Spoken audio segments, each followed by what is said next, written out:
পানি নেমে যাওয়ার পর পাথরের যে সৌন্দর্য দৃশ্যমান, প্রতিটা পাথর মনে হচ্ছে যে পরিষ্কার করা হয়েছে সাবান এবং সোডা দিয়ে, একেবারে সুন্দর।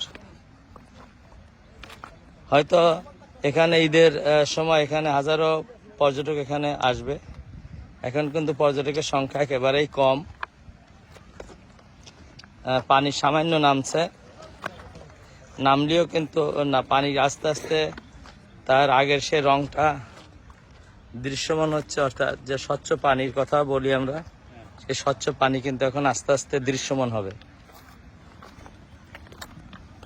আর কত হাজার প্রকারের পাথর এখানে বিভিন্ন রং ধারণ করেছে। সবচেয়ে বড় কথা যে জায়গাটা কিন্তু একেবারে সমান, অর্থাৎ মনে হচ্ছে যে ছাদ দিলে যেমন ছাদ সমান করতে হয়, প্রাকৃতিকভাবে কিন্তু এই পাথর পল্লীটা একেবারে ছাদের মতো সমান সমান হয়ে গেছে, অর্থাৎ ধান ক্ষেতের মতো কিন্তু সমান হয়ে গেছে।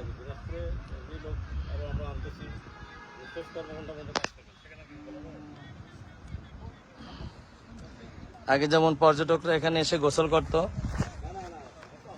এই গোসল আমরা এখানে নিষিদ্ধ ঘোষণা করছি, যেহেতু পানি হঠাৎ করে স্রোত আসে, যার কারণে কিন্তু এখন কোনো পর্যটক এখানে গোসল করতে নামছে না। অর্থাৎ তারা সবাই আমাদের নির্দেশনা মানছে।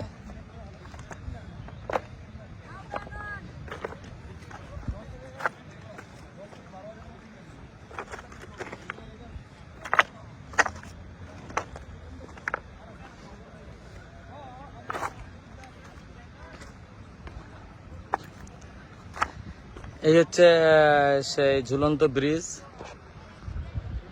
যে ব্রিজ নিয়েই কিন্তু পর্যটকরা ছবি তুলতো। যে জায়গাটা দাঁড়িয়ে ছবি তুলতো সেই জায়গাটা এখনো পানি আছে, অর্থাৎ পানি তার পিছনে কিন্তু পাথর পল্লী জাগছে। এই সেই বিশাল পাথর পল্লী।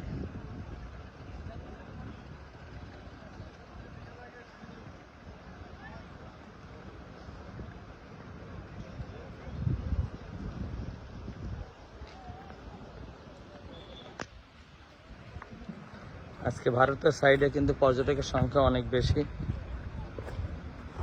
এই বড় নৌকাটা, যে নৌকাটা, এটা হচ্ছে আমাদের বাংলাদেশের সীমানায়। এর পিছনে যে অংশটা আছে এটা কিন্তু ভারতের সীমানায়। পর্যটকরা ভারতের সীমানায়, নৌকাটা আমাদের সীমানায়, অর্থাৎ বাংলাদেশের সীমানায়।